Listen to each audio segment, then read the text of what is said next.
on the list. The easiest cut to make, so said the civil servants, was to reduce the hospital chaplaincy service to next to nothing. And I said, oh, well, hang on a minute, hold on. When my grandmother was dying in hospital, I remember when she said, has he been, she was not talking about the doctor. She was talking about the priest. And she would have set so much more store on a visit from the priest than she would from the doctor. And I was saying, doesn't this just reveal that, the kind of spiritual, emotional side of care for people is kind of forgotten in Whitehall? It's not really understood, certainly not in the health service. So I told them I sent them packing, and I told them not to bring me back a cut of that kind again, because, care has got to be about whole person care, physical, mental, social, spiritual, emotional, that whole package. And that seemingly wasn't understood, and I don't think it still is, to be honest. So my experience in that world was, as I say, awkwardness, ambivalence about the role of faith. And I think it's partly just generally Westminster, it's hard to engage with the agendas, the party politics. It makes it difficult, I think, for faith organisations to engage in that world, because, for all of its strengths, and they have many strengths, Westminster is about party first, not place, really. And that then takes me to my new role, which is a reversal of that. Having kind of left that world, I do feel liberated to be out of it. The starting point for my current role is place, not party. And there's a really big difference between those two things, because place is a unifying force. And I think it's a much better way in which faith to engage in the public stroke political realm, because place brings people together and it builds from the bottom up. And it's much more centered around people and around communities. And let me just give you two examples of the change that I then experienced in terms of the role of faith within my professional life, because they are two pretty remarkable examples, I would say. So the first was 2 weeks in, when we all remember the terrible attack at the Manchester Arena. I was 2 weeks in the role, and I think, probably like all of us, felt, the deep kind of uncertainty about what it would mean, what would happen. And I just remember from the vigil with Bishop David that night leading us in Albert Square, but then to further events at the cathedral with many of you on this call tonight. The role was critical. Absolutely critical. I remember a photograph actually with many of you outside Manchester Cathedral, where we stood in that act of symbolic unity. And that, of course, was sending that message to our communities. That played a real role in guiding us through one of the most difficult moments that we will all probably live through. It mattered to me. I drew strength from it, and it helped me in my role in an early part of my tenure. Let me then turn to a different issue. Homelessness obviously was an early priority of mine, and I was aware of the work that Bishop David had done on the Manchester Homelessness Partnership. I started to develop my own GM-wide approach, the Homelessness Action Network, and had got to know him a little before, but really then got to know him. Somebody called Reverend Ian Rutherford. Ian will be known to many of you. Operates out of the Methodist Central Hall on Oldham Street, isn't it? I think I've got that right. And Ian just embraced the opportunity to work with us, and started to bring a whole range of faith organisations to the table. Now chairs the Homelessness Action Network, but at the time was leading the Faith Network as part of it. And so many organisations, mosques, synagogues, churches obviously started to step forward and respond to the rallying call that I'd issued about ending rough sleeping. And I'll never forget, it was in the sort of middle part of 2018, and I'd said as mayor in that first winter when I was in the role that I wanted to open more shelters when it was cold, so that we could move beyond the statutory provision and start providing more, and we did. And I remember Ian being in a meeting in our office where he said, you know, it didn't really work, Andy, because we were open and then we were closed, and then people didn't know whether they were working, they were in or they were out, and it was confusing and it was difficult to deliver. But when it worked was when the beast from the east landed, and when we were open for 14 nights. And then finally, people were with us for all of that time. And we could begin finally to get to know the people we were with. We could settle them, we could support them, we could build a relationship with them, and then we saw different results.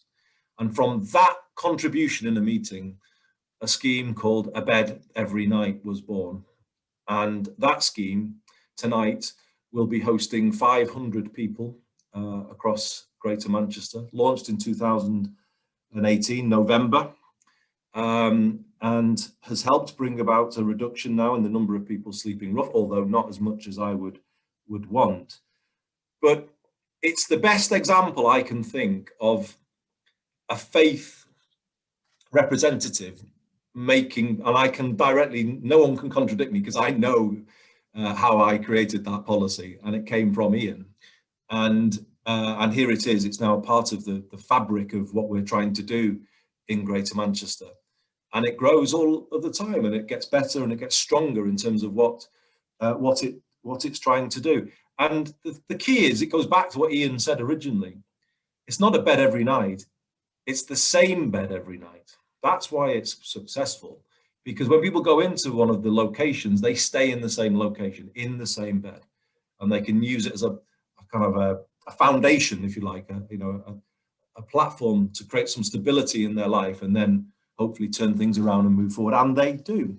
So no one needs to explain to me the value of what faith can bring to public and political discourse. It can add a moral dimension that is often missing. It can have perspectives that are often missed by public and civil servants. It can bring capacity of the kind that I've just been talking about, adding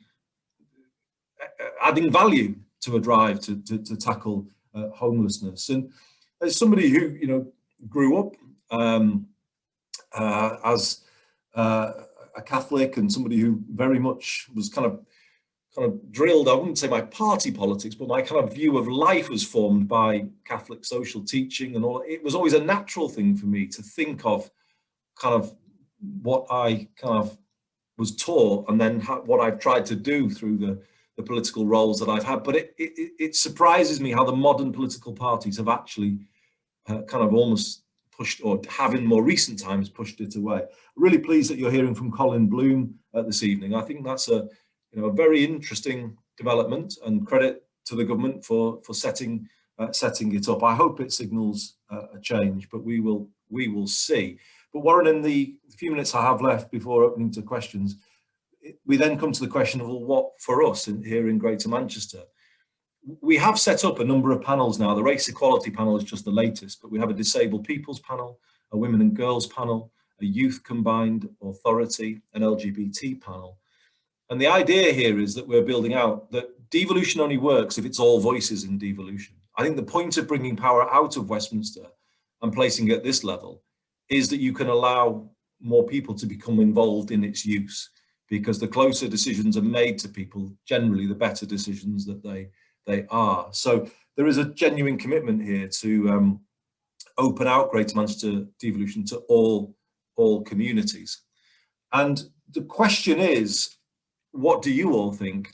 Would you like there to be a separate faith panel, or could it work through this existing network? What we try to do with the panels is not have people in representative positions. It's more people who are independent and can challenge from a point of independence. So I think there could be a role for a faith panel, and I'm certainly prepared to put aside the resource to create one if that's what people feel is needed. I think it would add value to our work. There is what would it do? Well, there is the question of just the running of Greater Manchester, the decisions that our councils make, the way in which sometimes those decisions can cut across the operation of our mosques, or running of services in the Jewish community, or churches, just the things that happen that are done that sometimes make your life more difficult, or the things that could be done that would make it easier. There's just a kind of role there to understand how public bodies make decisions and how they could be better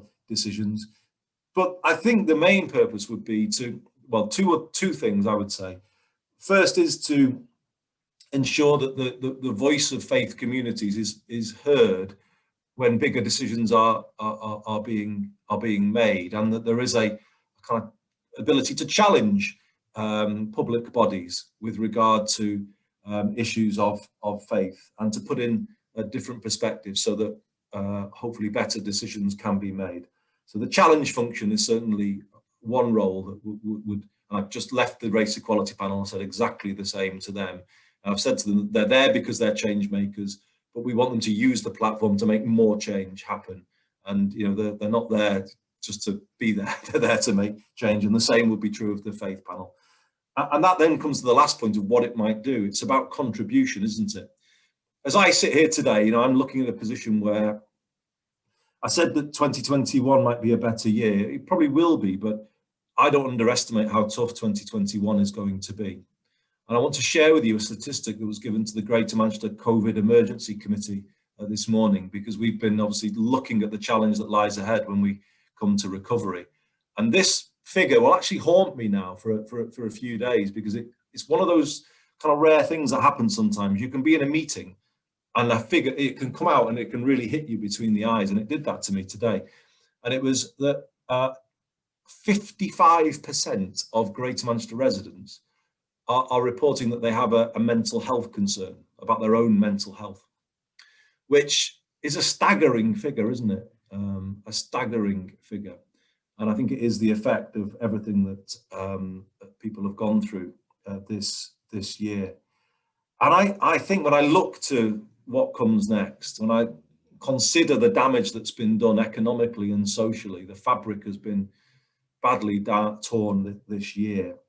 I know that it isn't all going to be done through public funds, and because our councils won't be in that position either. So how do we recover from here? I think we will have to take all the contribution that we can from every sector that we have in Greater Manchester: public, private, voluntary, community, faith as well. And I think we will have to kind of learn from some of the things we have done well, the Homelessness Action Network being a classic example of it. Sometimes in the world of community and voluntary organisations, and even in faith organisations, there can be too much of a competitive approach. Everyone bidding for funding, doing their own thing. The model we've created with homelessness is that in recognition that the issue is bigger than all of us, we've created a situation where everyone is now pulling in the same direction. And I think when we look to the future, I think we need to take the same approach when it comes to different issues. So let's salute the fantastic Marcus Rashford tonight. We won't comment on anything from last night. We will just comment on his amazing, inspirational leadership this year off the pitch. And I've said to him that, we want a No Child Goes Hungry initiative in Greater Manchester. We want to be the area he can always point to and says, my own home area is doing everything that I want to see everywhere in the country. So I've set aside funding, even though it's difficult, to create a No Child Goes Hungry drive in Greater Manchester. But I know all of you will be needed if we're to make any of that a reality. We do have a young person's guarantee that we're about to launch with Diane Modell, which will be about providing wider mental health support, mentoring support to our young people, particularly our care leavers, and we'll need your help with that. We have our 1GM initiative, where we are going to be tackling people in crisis and giving them all of the support that they need. There's so many other things I could mention.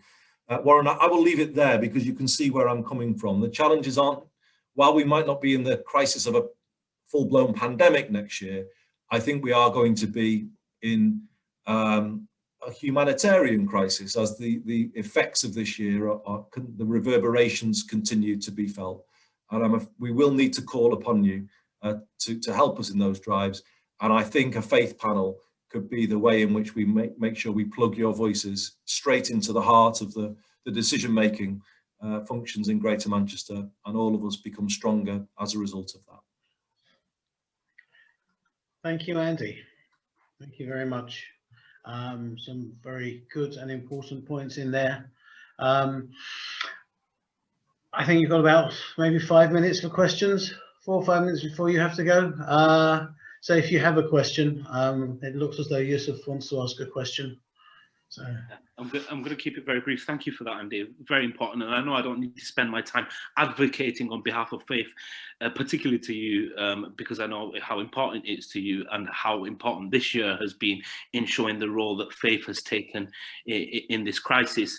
I'm just going to be very honest and say this, that the idea always was to have a faith and race panel. And today we have a race panel, we don't have a faith panel, and I know the idea is to eventually have a faith panel. So I wouldn't want to see the faith panel fall by the wayside.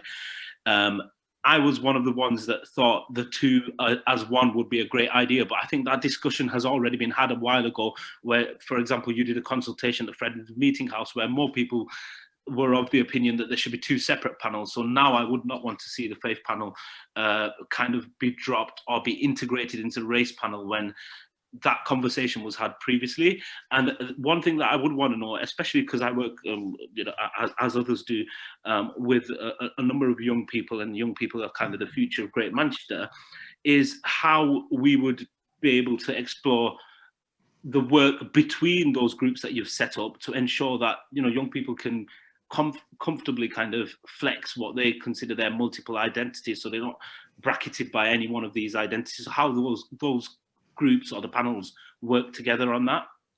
Yeah, thanks, Yusuf. Really good question. So no, I've not gone cold on it in the slightest. You know, I'm absolutely committed to doing it. The reason why I just said I'll be guided by all of you is because the very existence of this network that is meeting tonight says that there's already a sort of an infrastructure, and that isn't the case, and wasn't the case in the same way with some of the other panels that we've set up. And so, you know, I don't want to sort of bypass this infrastructure. I'd rather sort of take from it, or, you know, but I'd be guided by all of you. I think the panel has a different job to do, which obviously is influence and contribute to public policy formulation. And there's a much wider role that this conference and this network does. But, you know, I think we need a sort of a dialogue first about how to set up a faith panel. If I think we would want to proceed with it, and then, you know, be guided by that, and then do it. And the way it's going to work is Brenda Warrington, the leader of Tameside, is going to chair an equalities committee then that draws from all of the panels to sort of make the crossover between the different issues. A panel of panels, I think it will be. We're getting a bit bureaucracy heavy here if we're not careful, but you know, but it's a serious thing. If you're going to have all voices in Greater Manchester devolution, you're going to have to create an infrastructure that enables it. So we are serious about it, Yusuf, and the commitment to a faith panel is firm. I'm just deferring a little here to you to help me kind of pull together a way in which you would like it constituted. thank you, Andy. Thank you, Yusuf, for the question. There are 3 or 4 other questions. Margaret, would you like to ask yours, please?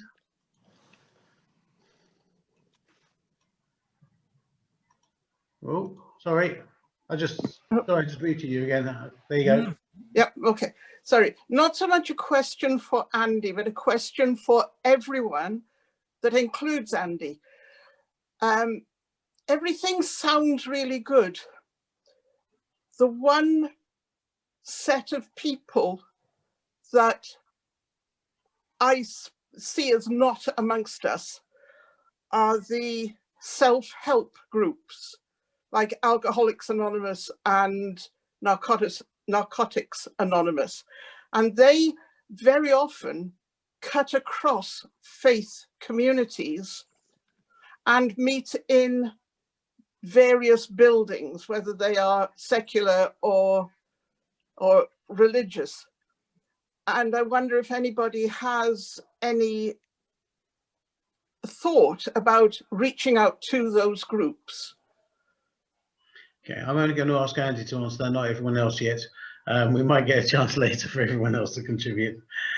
I think the answer to Margaret's question is we need to do more, but we are doing something, I think is fair to say. So it's not a panel as such, but Ian is on a body, Ian Rutherford, with me and others, called the Homelessness Programme Board, which is a decision-making board around homelessness policy.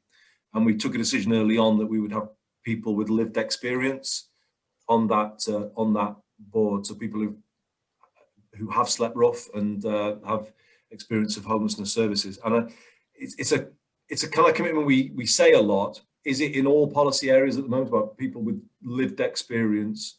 No. And is there a way of sort of better engaging the groups that you mentioned? Definitely. I wouldn't for 1 second, Margaret, say that what we're building here is the finished article. It needs to evolve, it needs to strengthen, it needs to hear. When I say all voices, I mean all voices. And there's different ways in which they can be heard. But lived experience of the issues we're trying to tackle is absolutely critical. And I can already, like Ian, change things. There's already examples of people in our meetings who've been through the system and have already kind of said things that have stopped me short and changing. So I think that's the strength of devolution. It allows that to happen in a way that it can never happen at the national level. And that, if you don't take advantage of that, you are failing to understand what devolution can actually do if you really use it properly. Thanks, Andy. Devolution, I keep saying, just one last point, Margaret, and this is, maybe Colin might think about this point when he speaks.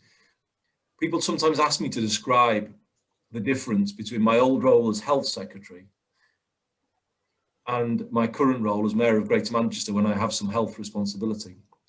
And the way I describe it is this: in my old role, I could see numbers, not names. But in my current role, I can work with names, not numbers. And there is a world of difference between those two things. Absolutely. And also seeing that it's actually real people behind those names, or those names as well, that we're dealing with. Thank you for that. Bishop Mark, would you like to ask your question? Thank you, and thank you, Andy. You talked about awkwardness or ambivalence. It's sometimes people put things in a too difficult box, and sometimes matters of faith seem to go into the too difficult box.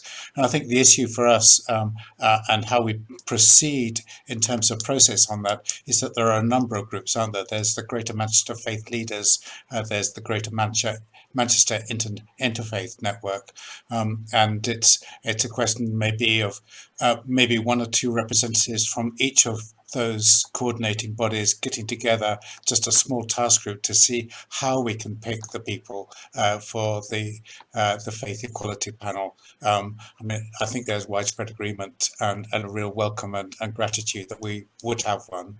The issue is how we do it rather than whether to do it, and I think we can chip in with people like Ian are on the call here. It's just getting a small group, I think, together to say how is that best done, so that it's not just kind of older people like myself, but some younger voices, and making sure it's kind of representative, but and has weight. Because I think the thing that we want to say is that we feel that we've got a great contribution to make to the life of the community. That's already happening, and we'd love to do more, and to do it in a genuine partnership, both in terms of policy and also in delivery. Thank you, Mark. Thank you. So I think Ian, given the billing I've given him tonight, he's going to owe me a pint or two, isn't he, next time I see him? I think he's had a hell of a publicity. Something like that, Andy. Something like that, yes, something more responsible than that, but absolutely good to see you, Ian. And Mark, you reminded me of somebody I used to work with when you talked about the ambivalence and awkwardness. A certain gentleman called Mr. Alistair Campbell, you remember, he famously said that they didn't do God, I think was the phrase. He always tells me these days that it was a reference to, he never commented on Tony Blair's private, but it became, because it was kind of true more broadly than that, it became sort of almost a statement of government policy, didn't it? And I think that never went away. The contribution you're already making, though, aren't you? I mean, I think when we talk about making a contribution, you do. I mean, what faith organizations based locally, regionally, it's massive. I mean, it's huge, the support that's provided. So you're already making an enormous contribution. I think the question is, can it be bigger? Can it be more structured? If it is more structured, can it kind of be more than the sum of its parts? And I think it can. I mean, I think Ian would agree with me. The homelessness work is really beginning to show that. It takes time, I think, to get everyone facing the same way and then pulling in the same direction. But when you do, it can make that bigger difference, I think. So the offer I would make, Mark, and I'd make it as well through Warren, is I would want the network to bring, if you wouldn't mind, some thoughts to me about how you would like to see it develop, recognizing that there is already an infrastructure, as you said, Mark, and it needs to kind of pull with that. And, you know, I think a panel is a little different in that it is, you know, plugging straight into the policy making arena. So it is a different entity to this group, but it needs to have a relationship with the faith leaders and this network. But I would, as I say, as a starter for 10, rather than me saying to you how I think it should be, you tell me how you would like it to be, and then we'll take that away and we'll in the new year engage again about getting this thing stood up. Thank you, Andy, and for your question, Mark. Do you have time for one more question? Yes, thanks, Warren. One more, and then I'll leave you. I can see 3, but Charles has his blue hand up longest. So, Charles. Yeah, Andy, thanks, you know, for sharing your personal experience and what you did while Secretary of Health. You know, you talked about, you know, how the faith communities pulled together, you know, following the attack at the MEN arena. And I think whilst you share that, sadly, not all of your leaders at locality level have the same, you know, experience, and they don't have the same viewpoint. So sadly, you know, I co-chair the Faith Network for Manchester, and for all we did, you know, by the following March, we were told that there was no funding for our work, you know, which is quite striking. And as we speak now, you know, we've had to make, you know, well, our director redundant. And so I wonder how you're going to influence the 10 leaders you work with closely to begin to value faith and the role that we play, so that we wouldn't be seen as, you know, an add-on or an afterthought, not worth investing in because we have goodwill and good intention. Because at the end of the day, the work has to be driven. Tonight's event, it's because someone has volunteered his time. And for some of us, for a long time, we've been trying to get a strategic relationship with, you know, AGMA before GMCA. So I wonder how you're going to influence. And I think whatever we end up with, you know, we wouldn't want the CA to just focus centrally on that, but look at the wider sector as a whole, you know, and how it is supported, how when it comes to funding decisions, you know, it filters down, because that's one of the risks if we look at the panels, you know, and people representing themselves rather than the communities, you know, that they seek to serve. So I wonder how you could influence your 10 others so that when they come on calls like this, they will give us the due recognition. Thanks, Charles. It's a challenging but a good question. And I think the truth of the matter is perspectives still vary in a local system, don't they, about the role of faith. So I think it's obviously a difference that you will see between individuals or between different areas in terms of the priorities of different councils. I think the best answer I can give you is, you know, once if we more formalize the relationship through a faith panel, I think it is sending out a message about the value of faith in public discourse. But more than that, you know, when we need you, we really need you, and that was, you know, the experience of May 2017, wasn't it? And I think, you know, it's just kind of winning that kind of understanding really across all councils. I think it is there, but then again, you do have to bear in mind that they are not living in an easy world. They are constantly, and I'm afraid it looks like they're embarking on another decade of cuts at the moment. You know, the councils are not in a growth position at the moment. They're in a shrink position.